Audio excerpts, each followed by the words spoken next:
இதை நான் படித்தது 500 மார்க் எஸ்எஸ்எல்சி, அதில் 326 மார்க் வாங்கினேன், ஹையஸ்ட் மார்க். 500க்கு 326 highest mark. உடனே தியாகராஜர் ஆர்ட்ஸ் காலேஜில் பியூசியில் இடம் கொடுத்தாங்க. இன்னைக்கு ஹெவி சிலபஸ். என் பேத்தி +2 படிக்கிறா, இவ்வளோ தண்டி புஸ்தகம் ஒரு 30-40 வச்சிருக்கா. டெய்லி அதில் தான் படுத்து தூங்குறான், அப்படியே தூங்குறான். படிக்குது. Syllabus is heavy, equally mind is also heavy. புரியுதுங்களா? அன்னைக்கு எங்கள் மைண்டெல்லாம் ஃப்ரீயாக இருந்தது. Education was not a burden, education was not costly. கல்வி வியாபாரமாகவில்லை அந்த காலத்தில். இன்னைக்கு பிளே ஸ்கூலில் சேர்க்கணும்னா 3 லட்சம் கொடுங்குறான். பிளே ஸ்கூலில் நான் என் பேரனை கொண்டு போய், நானும் என் மனைவியும் பேரனை கொண்டு போய் சேர்க்கறதுக்கு போனோம். பிளே ஸ்கூல் மேடம் வந்து Abirami madam, MA MPhil PhD Abirami principal. பள்ளிக்கூடத்து பேர் அபிராமி இன்டர்நேஷ்னல் ஸ்கூல். அபிராமி என்னைக்கு இன்டர்நேஷ்னல் ஸ்டேட்டஸ் அடைஞ்சான்னு எனக்கு தெரியல. ஆனால் Abirami international school, Abirami principal. என் பேரனுக்கு பிளே ஸ்கூலில் இடம் கொடுங்கன்னா 3 லட்சம் ரூபா கேட்குறாங்க. என் பஞ்சாயத்து என்ன சொன்னாங்க, என் மனைவி என்ன சொன்னாங்க, எங்க அபிராமி ஸ்கூலு, அபிராமி மேடம், உங்களுக்கு அபிராமி அந்தாதி தெரியும்ல, அதுலேருந்து ஒரு அபிராமி அந்தாதியை விடுங்க, இடம் கிடைச்சாலும் கிடைச்சிடும். நான் உடனே ஆத்தாளை எங்கள் அபிராம வல்லியை, அண்டவெல்லாம் பூத்தாளை, மாதுளம்பூ நிறத்தாளை, பூயடங்க காத்தாளை, அங்குச பாசாங்குசமும் கரும்பு மங்கை சேர்த்தாளை, முக்கண்ணியை, யார பிரின்சிபல, முக்கண்ணியை தொழுவார்க்கு ஒரு தீங்கில்லையேன்னு வாட்ச்மேன் உள்ள வந்தான். அந்த லூசு பையில வெளியே தள்ளு. யார்? MA MPhil PhD, head of the department of English. லூசு பையில வெளியே தள்ளுன்ட்டான். அன்னைக்கு கல்வி வியாபாரமாகாமல் கல்வி கனிவாக இருந்தது. இன்னைக்கு பாரமாக இருக்கிறது. அன்னைக்கு அத்தனை பாடங்கள் அடி. எங்கள் வாத்தியாரெலாம் அடித்தாருன்னா 7 நாளைக்கு காது ஜுவ்வுன்னு இருக்கும். இன்னைக்கு பஞ்சாயத்து ஸ்கூலில் ஒரு வாத்தியார் 2-3 நாளைக்கு முன்னாடி கையை தூக்கியிருக்காரு. 3ஆம் கிளாஸ் படிக்கிற போய் அடிங்க சார், சரியான ஆம்பளையா இருந்தா அடிங்க சார், அடிங்க. அடிச்சிங்கன்னா குடும்பம் தெருவுக்கு வந்துடும்.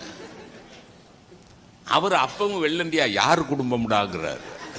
யார் குடும்பம்? உம்ம குடும்பம் தான். அடிச்சுட்டு நீ பொழைச்சிருவ, அடிக்க முடியாது. எங்கள் காலத்தில் சார், நான் பெருமையாக சொல்கிறேன், எங்கள் வாத்தியாரும் எங்கள் அப்பாவும் அடித்த அடிதான் சார் MA பட்டம், என்னோட MPhil பட்டம். எங்கள் வாத்தியார் அடித்தாருன்னா எங்கள் அப்பாட்ட வந்து சொல்ல மாட்டேன் சார். இன்னைக்கு குழந்தைங்க ஒத்தைக்கு ஒத்த குழந்தையா வச்சுருக்காங்க. அந்த குழந்தைய யாராவது டீச்சர் அடிச்சிட்டாங்கன்னா உன்னை வந்து daddy my miss has man handled me. Miss எப்படிடா மேன் ஹேண்டில் பண்ணா? Miss can only woman handle. How can miss man handle? என்னை அடிச்சுட்டாங்கன்னா ஒன்று அப்பாவும் அம்மாவும் போய் என் புள்ள ஒத்தைக்கு ஒத்த புள்ள கருவேப்பிலை கொத்து மாதிரி வச்சிருக்கேன், அந்த பிள்ளைய நீங்கள் கை நீட்டி எப்படி அடிக்கலாம்? I will go to the court.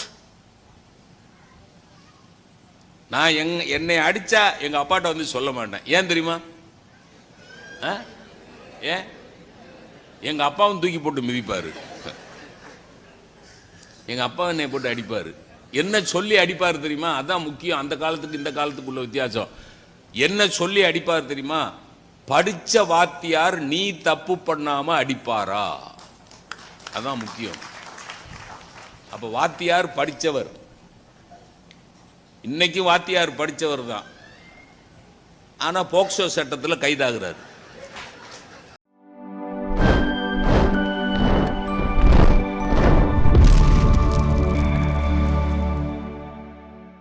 புத்தகத்தை எங்க வைப்பீங்க? நெஞ்சில் வச்சுக்கிட்டு அப்படியே தூங்கிடுவீங்க. நெஞ்சுக்கு நெருக்கமான ஒரே மகிழ்ச்சி புத்தகம். அதுக்கு ஒரு திருவிழா அந்த காலத்தில் இருந்தது. ஏடு எழுத்தாணி. ஆனால் அந்த காலத்து புலவர்களை பாராட்டணும் சார். நம்ம இப்போ அப்படி அப்படி அப்படி எழுதுகிறோமே இங்கு பேனா வச்சு, இது ரீஃபில் பேனா வச்சு. அந்த காலத்தில் அவன் ஏட்டில் எழுதுறதுக்கு எவ்வளோ கஷ்டப்பட்டுருப்பான் சார். கிடுகிடுன்னு எழுதியிருக்க முடியுமா? ஒன்று ஒன்றா எழுதிருக்கணும், ஒவ்வொரு எழுத்தாக எழுதியிருக்கணும். அந்த ஏடையெல்லாம் பறி கொடுத்தது அந்த காலம். ஆனால் இன்னைக்கு புத்தகமாக்கி வாழ வைக்கிறது. நீங்கள் லைப்ரரி போங்க, அண்ணா நூலகம் போங்க, மதுரையில் கலைஞர் நூலகம் போங்க, எல்லாம் பாதுகாத்து வச்சிருக்கோம். அந்த அளவுக்கு சயின்டிஃபிக் இம்ப்ரூவ்மெண்ட். இன்னைக்கு புத்தகங்களுக்கு அழிவில்லை, அதை நிரூபிக்கிறது இந்த காலம். அதை தம்பி அருமையாக பேசிக்க, இளவரசன் சூப்பர். இப்போ சுருக்கமாக தீர்த்து சொல்லுவேன். ஏற்கனவே நான் சொன்ன டைம் 9:30, அது கிராஸ் ஆயிடுச்சு. வேறு வழி இல்லை. இன்னும் ஒரு 5 நிமிஷம் கொடுங்க, நான் முடிச்சு. ஆனால் எனக்கு இருக்கிறீங்க பார்த்தீங்களா, அது எனக்கு ரொம்ப ரொம்ப சந்தோஷம். தீர்ப்பை கேட்டுட்டு போகணும். ஏன்னா இன்றைய நீதிமன்றங்கள் விசித்திரமான பல வழக்குகளை சந்திக்கின்றன. நாய்க்கு சோறு வைக்கலாமா வைக்கக்கூடாதா, மலையில் தீபம் ஏற்றலாமா ஏற்றக்கூடாதா, இந்த ஒரு வழக்கு தான் வரல. வக்கீல் கல்யாணம் பண்ணிக்கலாமா கூடாதா, அது அதுக்கு ஒரு நீதிபதி தீர்ப்பு சொல்லுவார். நானே கல்யாணம் பண்ணிக்கிடாத போது வக்கீல் என்ன கல்யாணம் பண்ணுறது. அதை தீர்ப்பை கேட்கணும்னு உட்கார்ந்துருக்கீங்க பாருங்க. அதுக்காக ரொம்ப ரொம்ப சுருக்கமாக சொல்லிடுறேன், வேக வேகமாக. அந்த காலத்தில் கூட்டு குடும்ப அமைப்பு இருந்தது. இன்னைக்கு அது நியூக்ளியர் ஃபேமிலி ஆயிடுச்சு. அப்படி கம்பேர் பண்ணிகிட்டே போவோம், ஒரு 5 நிமிஷத்தில் முடிச்சிடலாம். கூட்டு குடும்ப வாழ்க்கையில் இருந்த மகிழ்ச்சி நியூக்ளியர் ஃபேமிலியில் 2 பேரும் வேலைக்கு போகிற வீட்டில் இருக்கா? கேள்வி 1. 2 பேரும் போத் எம்ப்ளாய்டு. அம்மாவும் அப்பாவும் வர்ற வரைக்கும் பிள்ளைங்க ஸ்கூல்லேருந்து திருநெல்வேலியில் உட்காந்துருக்கு. சில வீடுகளில் ஆயா தான் ஃபுல் இன்சார்ஜ். ஆயா செரிலாக்கு பாலில் போட்டு ஆயா குடிச்சுக்கிட்டு இருக்கா. இது குழந்தைக்கு வாங்கி பசிக்கையில் குடுன்னு கொடுத்துட்டு இவ 2 பேரும் வேலைக்கு போயிட்டாவளா. இவன் செரிலாக்க ஆயா கலக்கி அவ குடிச்சு புஷ்டியா இருக்கா ஆயா. கூட்டு குடும்ப வாழ்க்கையில ஒருத்தர் கேலி பண்ணிக்கிட்டு மதினி சொன்னீல சொன்னார, மதினி அண்ணி. மதினிங்கிற வார்த்தைக்கு அர்த்தம் என்ன தெரியுமா? என் தாயார் காலமாயிட்டானா எனக்கு அடுத்த மாதா நீங்கிறது தான் மதினி. அதான் அர்த்தம். எனக்கு நீ தான் அம்மா, என் அண்ணன் பஞ்சாதி தான் எனக்கு அம்மா, மாதா நீங்கிறது தான் மதினி. ஒருத்தருக்கு ஒருத்தர் கேலி பண்ணிட்டு, எங்க மைனிலாம் என்ன எப்படி கேலி பண்ணிடுவா? எங்க அம்மாட்ட கேட்பா, எங்க அத்தை குழந்தை பள்ளிக்கூடத்துக்கு போயில கருப்பு சாந்து போட்டு வைப்பீங்கல்ல, எப்படி?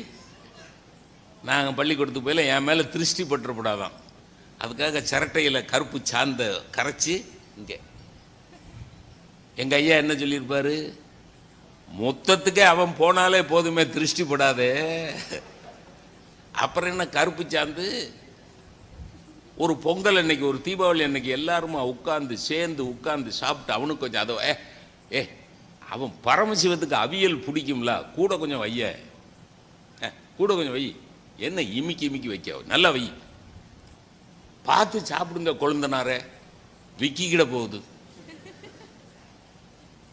5 நாள் பட்டினியாக கிடந்த மாதிரி சாப்பிட்றீங்க, மெதுவாக சாப்பிடுங்க, நிதானமாக சாப்பிடுங்க, ஒரு பேச்சும் கிடையாது. இப்போ அது 7:30 மணிக்கு செத்த சவமாக வருது. எது? பொஞ்சாதி. 8:15 மணிக்கு இவன் சாக போகிற சவமாக வாரான். இதில் 2 பேரும் என்னத்தை பேச, என்னத்தை கலந்து உரையாட, என்னத்தை கலக்க, புரியுதா? இது குடும்பம். 2 கட்சிக்காரங்களும் பெண் விடுதலையை பற்றி பேசினாங்க. அப்படித்தானே பேசணும். 2 கட்சிக்காரங்களும், இந்த அம்மாவும் பேசினாங்க, நம்ம தம்பி இளவரசனும் பேசினான். பெண் விடுதலை அன்னைக்கு எப்படி இருந்தது, இன்னைக்கு எப்படி இருக்குது? இன்னைக்கு உடன்கட்டை ஏற முடியுமா? இன்னைக்கும் சிலவே சொல்லிக்கிட்டு அலைதான். உடன்கட்டை ஏறுவது என்பதுதான் நம்முடைய தர்ம சாஸ்திரம். உன் முண்டாட்டிட்ட சொல்லு. என்ன சார், செருப்பால் அடிப்பா. நீ பத்திரிகைக்கு பேட்டி கொடுக்குறீல, உடன்கட்டை ஏறுவது தான் தர்ம சாஸ்திரம், அந்த சாஸ்திரத்தை கடைப்பிடிக்க வேண்டும்னு பேசுறீல. உன் பஞ்சாயத்திட்ட சொல்லு. நான் செத்துட்டேன்னா அவன் பஞ்சாயத்து சொல்ல, என்னால தான் சாவ போற. உடன்கட்ட கிட்டன உடனே நீ கட்ட, எப்படி உடல் கட்ட அப்படி இப்படி ஏதாவது பேசல, உடனே நீ கட்ட. பாலிய விவாகம் முடியும், நீங்க அரெஸ்ட் பண்ணி உள்ள வச்சிருவான். கணவனை இழந்த பொண்ணு மறுமணம் பண்ணிக்கலாமா கூடாதா? அன்னைக்கு சார் 7 வயசு 5 வயசு பெண்ணுக்கு 7 வயசு பையல கல்யாணம் பண்ணி வச்சிருவான் சார். அவன் அடுத்த வருஷம் ஏதோ நோயில் 7 8 9 வயசுல செத்து போவான். 7 வயசு பொண்ணு 70 வயசு வரைக்கும் வாழ்ந்தானா, 7 வயசு பொண்ணு 70 வயசு வரைக்கும் வாழ்ந்தானா எப்படி வாழணும்? எத்தனை வருஷம்? 63 வருஷம் சார். மொட்டை அடிச்சு வெள்ளைச்சேலை கட்டிக்கிட்டு பொட்டு வைக்காம நகை வைக்காம கல்யாணம் காட்சிக்கு போகாம நல்லது பொல்லதுல கலந்துக்காம ஒரு ஜீவனை வாழ வச்சு வதச்சிருக்கான் சார். இன்னைக்கு பேசுவ அரெஸ்ட் பண்ணி உள்ள வச்சிருவான். அதான இந்த 2 பேரும் கொந்தளிக்கிறாங்க. பெண் விடுதலை எவ்வளவு பெரிய வளர்ச்சி, இவ்வளவு பெரிய வளர்ச்சி. ஆனா ஒரு சிக்கல் இருக்கு. அந்த பெண் விடுதலையை சரியா புரிஞ்சுக்கிட்ட பெண்கள் எத்தனை பேர்? அது சொல்லணும்ல. அதை மறைச்சிட்டு ஏர்போர்ட்டுக்கு முட்டுக்கு மேல டவுசரை போட்டுக்கிட்டு ஜீன்ஸை போட்டுக்கிட்டு, ஜீன்ஸ்னா கூட பரவாயில்ல, இந்த இவ்வளவுண்டு போட்டுக்கிட்டு தலையை விரிச்சு போட்டுக்கிட்டு ஏர்போர்ட்டுக்கு. நான் சிங்கப்பூர் போகிறதுக்கு என் பேத்தியோட உட்காந்துருக்கேன். என் பேத்தி கேட்கா, இந்த அக்கா இங்கே தான் குளிக்குமாங்க. எங்க ஏர்போர்ட்டில் இந்த அக்கா, தாத்தா இந்த அக்கா இங்கே தான் குளிக்க வந்திருக்கோ, ஏன்னா குளிக்கிற ஸ்டைலில் தான் வந்திருக்காவோ. இதுக்கு கேட்டோம்னா என்ன? உடை என் உரிமை. எது உடை என் உரிமை? உன் பார்வையை திருத்திக்கொள். யார்? நான் கண்ணாடியை கழட்டிட்டு தான் பார்க்கணும். கண்ணாடியை கழட்டிட்டா எங்க பார்க்க தெரியாதுல்ல. புரியுதா இல்லை சொல்றது? அப்போ பெண் விடுதலை இருக்கு, கான்செப்ட் ஓகே, இம்ப்ளிமெண்டேஷன் புரிஞ்சுக்கிட்ட விதம். காதலன் ஒருவனை கைப்பிடித்து அவன் காரியம் யாவிலும் கை கொடுத்து, பாரதி சொன்ன பெண் விடுதலை. காதலன் ஒருவனை கைப்பிடித்து அவன் காரியம் யாவிலும் கை கொடுத்து, அதை விட ரொம்ப முக்கியம், மாதர் அறங்கள் முன்பினை காட்டிலும் மாண்புறச் செய்து வாழ்வமடி. அதுக்கு அர்த்தம் என்ன தெரியுமா? கண்ணகியை விட, திரௌபதியை விட, சீதையை விட அறம் காப்பவர்களாக நாங்கள் இருப்போம், நாங்கள் தான் புதுமை பெண்கள்னு பாடினவன் யாரு? பாரதி. மாதர் அறங்கள் முன்பினை காட்டிலும் மாண்புறச் செய்து வாழ்வமடி, அதான் புதுமை பெண். புரிஞ்சுக்கிட்டீங்களாங்கிறது தான் கேள்வி. புரிஞ்சுக்கிட்டீங்களா? கல்வி அன்னைக்கு இருந்ததோட இன்னைக்கு, அன்னைக்கு நான் படித்த காலத்தில் என்ன, Tamil, English, science, maths, social science, அவ்வளோதான். இதை நான் படித்தது 500 மார்க் எஸ்எஸ்எல்சி, அதில் 326 மார்க் வாங்கினேன், ஹையஸ்ட் மார்க். 500க்கு 326 highest mark. உடனே தியாகராஜர் ஆர்ட்ஸ் காலேஜில் பியூசியில் இடம் கொடுத்தாங்க. இன்னைக்கு ஹெவி சிலபஸ். என் பேத்தி +2 படிக்கிறா, இவ்வளோ தண்டி புஸ்தகம் ஒரு 30-40 வச்சிருக்கா. டெய்லி அதில் தான் படுத்து தூங்குறான், அப்படியே தூங்குறான். படிக்குது. Syllabus is heavy, equally mind is also heavy. புரியுதுங்களா? அன்னைக்கு எங்க மைண்ட் எல்லாம் ஃப்ரீயா இருந்தது. Education was not a burden. Education was not costly. கல்வி வியாபாரமாகவில்லை அந்த காலத்தில். இன்னைக்கு பிளே ஸ்கூல்ல சேர்க்கணும்னா 3 லட்சம் கொடுங்குறான். பிளே ஸ்கூல்ல நான் என் பேரனை கொண்டு போய், நானும் என் மனைவியும் பேரனை கொண்டு போய் சேர்க்கறதுக்கு போனோம். பிளே ஸ்கூல் மேடம் வந்து Abirami madam, MA MPhil PhD Abirami principal. பள்ளிக்கூடத்து பேர் அபிராமி இன்டர்நேஷ்னல் ஸ்கூல். அபிராமி என்னைக்கு இன்டர்நேஷ்னல் ஸ்டேட்டஸ் அடைஞ்சான்னு எனக்கு தெரியல. ஆனால் Abirami international school, Abirami principal, என் பேரனுக்கு பிளே ஸ்கூலில் இடம் கொடுங்கன்னா 3 லட்சம் ரூபா கேட்குறான். என் பஞ்சாயத்து என்ன சொன்னாங்க, என் மனைவி என்ன சொன்னாங்க, எங்க அபிராமி ஸ்கூலு, அபிராமி மேடம், உங்களுக்கு அபிராமி அந்தாதி தெரியும்ல, அதுலேருந்து ஒரு அபிராமி அந்தாதியை விடுங்க, இடம் கிடைச்சாலும் கிடைச்சிடும். நான் உடனே ஆத்தாளை எங்கள் அபிராம வல்லியை அண்டவெல்லாம் பூத்தாளை மாதுளம்பூ நிறத்தாளை பூயடங்க காத்தாளை அங்குச பாசாங்குசமும் கரும்பு மங்கை சேர்த்தாளை முக்கண்ணியை, யார பிரின்சிபல, முக்கண்ணியை தொழுவார்க்கு ஒரு தீங்கில்லையேன்னு வாட்ச்மேன் உள்ள வந்த அந்த லூசு பையில வெளியே தள்ளு. யார்? MA MPhil PhD head of the department of English. லூசு பையில வெளியே தள்ளுன்ட்டான். அன்னைக்கு கல்வி வியாபாரமாகாமல் கல்வி கனிவாக இருந்தது. இன்னைக்கு பாரமாக இருக்கிறது. அன்னைக்கு அத்தனை பாடங்கள் அடி. எங்க வாத்தியாரெல்லாம் அடிச்சாருன்னா 7 நாளைக்கு காது ஜுவ்வுன்னு இருக்கும். இன்னைக்கு பஞ்சாயத்து ஸ்கூல்ல ஒரு வாத்தியார் 2-3 நாளைக்கு முன்னாடி கையை தூக்கி இருக்காரு. 3ஆம் கிளாஸ் படிக்கிற போய் அடிங்க அடிங்க சார், சார் சரியான ஆம்பளையா இருந்தா அடிங்க சார், அடிங்க. அடிச்சிங்கன்னா குடும்பம் தெருவுக்கு வந்துடும். அவர் அப்பவும் வெள்ளண்டியா யார் குடும்பம்டாங்கிறார்.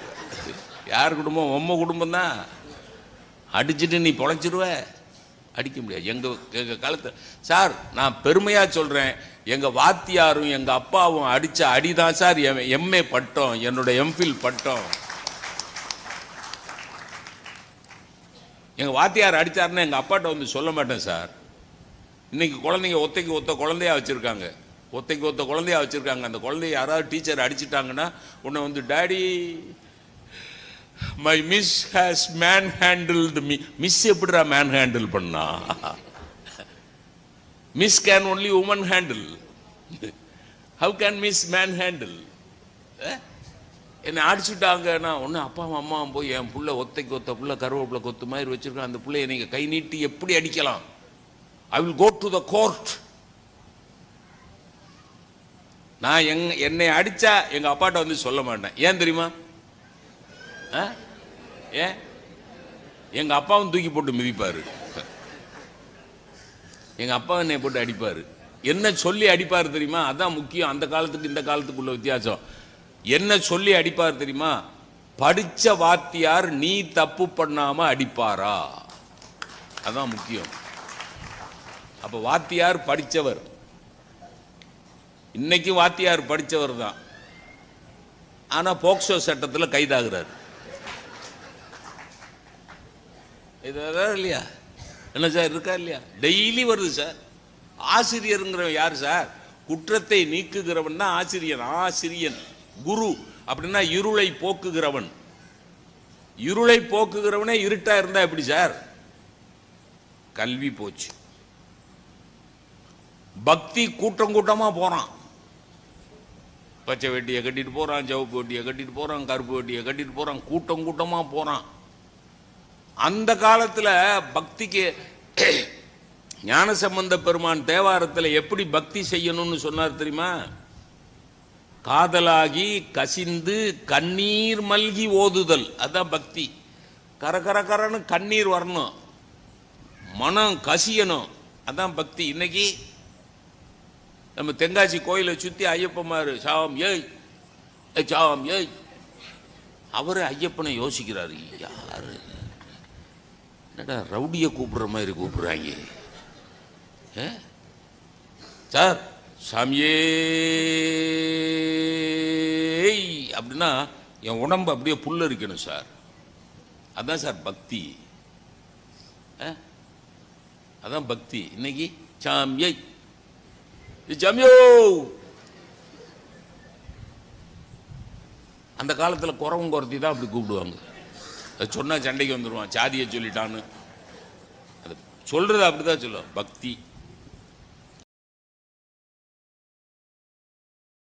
தேரற்க யாரையும் தேராது தேர்ந்தபின் தேறுக தேரும் பொருள் முயுவ விளக்க உரை. யாரையும் ஆராயாமல் தெளியக்கூடாது. நன்றாக ஆராய்ந்த பின்னர் அவரிடம் தெளிவாக கொள்ளத்தக்க பொருள்களைத் தெளிந்து நம்ப வேண்டும். சாலமன் பாப்பையா விளக்க உரை. எவரையும் ஆராயாமல் பதவியில் அமர்த்த வேண்டா. ஆராய்ந்த பிறகு தேர்ந்தவற்றின் மேல் சந்தேகம் கொள்ளவும் வேண்டா. கலைஞர் விளக்க உரை.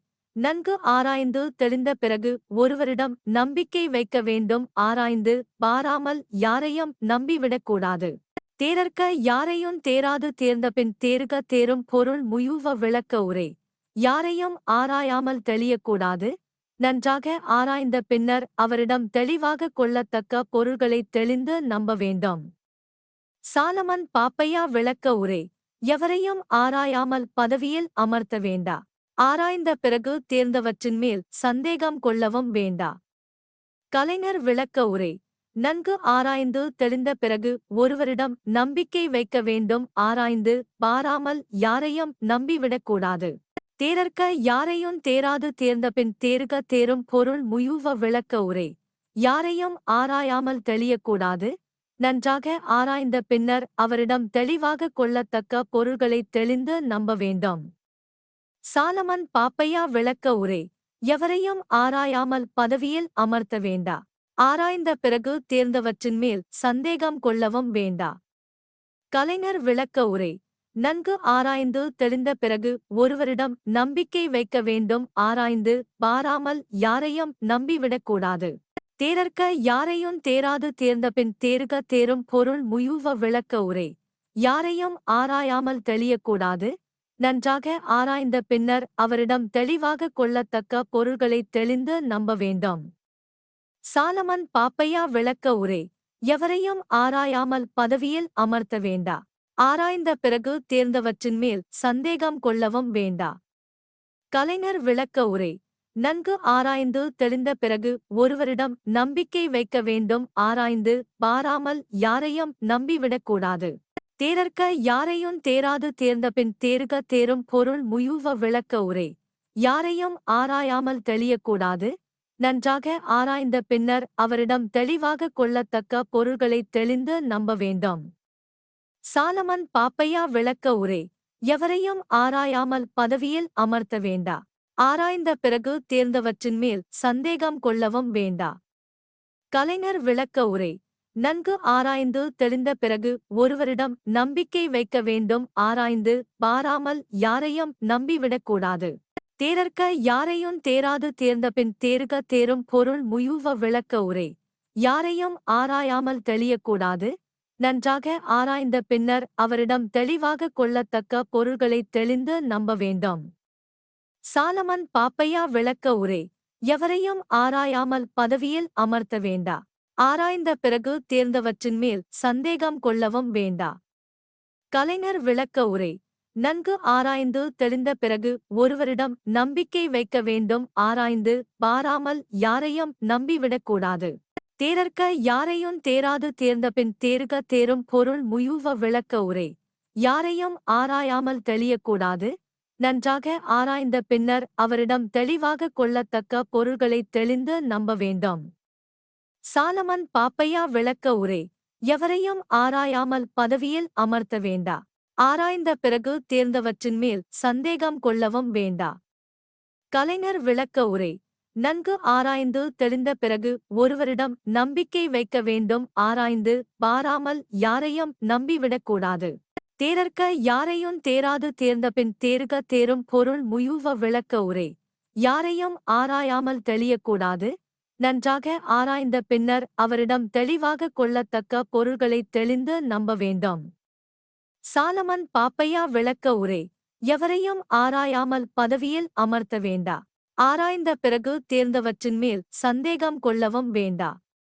கலைஞர் விளக்க உரை. நன்கு ஆராய்ந்து தெளிந்த பிறகு ஒருவரிடம் நம்பிக்கை வைக்க வேண்டும். ஆராய்ந்து பாராமல் யாரையும் நம்பிவிடக்கூடாது. தேரற்க யாரையும் தேராது தேர்ந்தபின் தேறுக தேரும் பொருள் முயுவ விளக்க உரை. யாரையும் ஆராயாமல் தெளியக்கூடாது. நன்றாக ஆராய்ந்த பின்னர் அவரிடம் தெளிவாக கொள்ளத்தக்க பொருள்களைத் தெளிந்து நம்ப வேண்டும். சாலமன் பாப்பையா விளக்க உரை. எவரையும் ஆராயாமல் பதவியில் அமர்த்த வேண்டா. ஆராய்ந்த பிறகு தேர்ந்தவற்றின் மேல் சந்தேகம் கொள்ளவும் வேண்டா. கலைஞர் விளக்க உரை. நன்கு ஆராய்ந்து தெளிந்த பிறகு ஒருவரிடம் நம்பிக்கை வைக்க வேண்டும். ஆராய்ந்து பாராமல் யாரையும் நம்பிவிடக்கூடாது. தேரற்க யாரையும் தேராது தேர்ந்தபின் தேறுக தேரும் பொருள் முயுவ விளக்க உரை. யாரையும் ஆராயாமல் தெளியக்கூடாது. நன்றாக ஆராய்ந்த பின்னர் அவரிடம் தெளிவாக கொள்ளத்தக்க பொருள்களைத் தெளிந்து நம்ப வேண்டும். சாலமன் பாப்பையா விளக்க உரை. எவரையும் ஆராயாமல் பதவியில் அமர்த்த வேண்டா. ஆராய்ந்த பிறகு தேர்ந்தவற்றின் மேல் சந்தேகம் கொள்ளவும் வேண்டா. கலைஞர் விளக்க உரை. நன்கு ஆராய்ந்து தெளிந்த பிறகு ஒருவரிடம் நம்பிக்கை வைக்க வேண்டும். ஆராய்ந்து பாராமல் யாரையும் நம்பிவிடக்கூடாது.